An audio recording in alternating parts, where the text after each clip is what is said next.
आज की बड़ी खबर सीधे एशिया के तनावपूर्ण हालात से जुड़ी हुई, जहां एक बार फिर ताइवान ने अपने सैन्य ताकत का जोरदार प्रदर्शन किया है। ताइवान ने अपने तटीय इलाकों में ऐसा खतरनाक युद्धाभ्यास किया है जिसने पूरे क्षेत्र में हलचल मचा दी। इस अभ्यास में साफ तौर पर दिखाया गया है कि अगर कोई दुश्मन समुद्र के रास्ते पर घुसपैठ करने की कोशिश करता है तो उसे किस तरह पल भर में रोका और खत्म किया जा सकता है।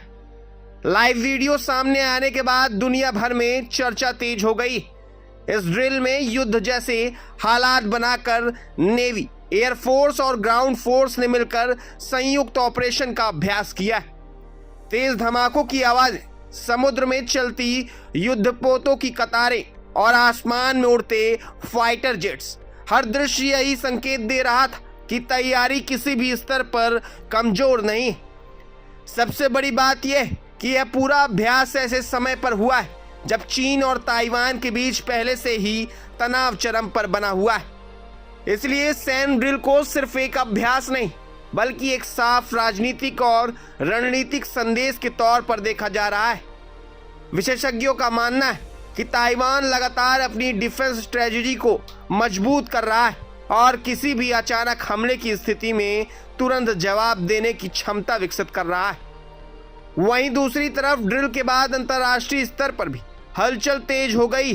कई देशों की नजरें अब इस पूरे घटनाक्रम पर टिक गई, क्योंकि यह सिर्फ एक सैन्य अभ्यास नहीं बल्कि बदलते पावर बैलेंस का संकेत माना जा रहा है। अब सबसे बड़ा सवाल यही है, क्या यह सिर्फ एक डिफेंस ड्रिल है या फिर आने वाले समय में किसी बड़े टकराव की तैयारी। फिलहाल ताइवान का यह युद्धाभ्यास एक साफ संदेश दे रहा है, तैयारी पूरी और जवाब देने की क्षमता पहले से कहीं ज्यादा मजबूत हो चुकी। हालात तेजी से बदल रहे हैं और तनाव लगातार बढ़ता जा रहा है। इस ड्रिल ने साफ कर दिया है कि ताइवान किसी भी स्थिति के लिए तैयार है। अब पूरी दुनिया की नजर इस क्षेत्र में अगले कदम पर टिकी हुई। ताइवान का यह अभ्यास सिर्फ एक सैन्य रिहर्सल नहीं माना जा रहा, इसने साफ कर दिया है कि सुरक्षा को लेकर कोई भी ढील नहीं दी जाएगी। समुद्री सीमा पर लगातार निगरानी और कड़ा किया जा रहा है। लाइव फुटेज के सामने आने के बाद अंतर्राष्ट्रीय चर्चाएं और तेज हो गई। विशेषज्ञ से आने वाले समय के लिए एक अहम संकेत मान रहे हैं। अब सबकी नजर इस पर टिकी कि आगे की स्थिति किस दिशा में जाती। प्रभातखबर.com, विश्वास वही, रफ्तार नहीं।